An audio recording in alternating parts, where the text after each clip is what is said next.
To create an email sequence, start by accessing one of your sub-accounts. Then navigate to the Automation section. Within Automation, click on Campaigns and select the option to create a new campaign. Give your campaign a name. Choose a folder and save it. This will generate a blank campaign where you can add events, such as emails.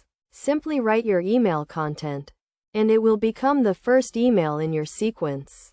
You can add multiple events, including additional emails, as well as other forms of communication like SMS, Messenger, or calls. You also have the option to specify when each event should be sent, allowing you to customize the timing of your email sequence. For example, you can set one email to send after a day, another after a few minutes, and a third after a week.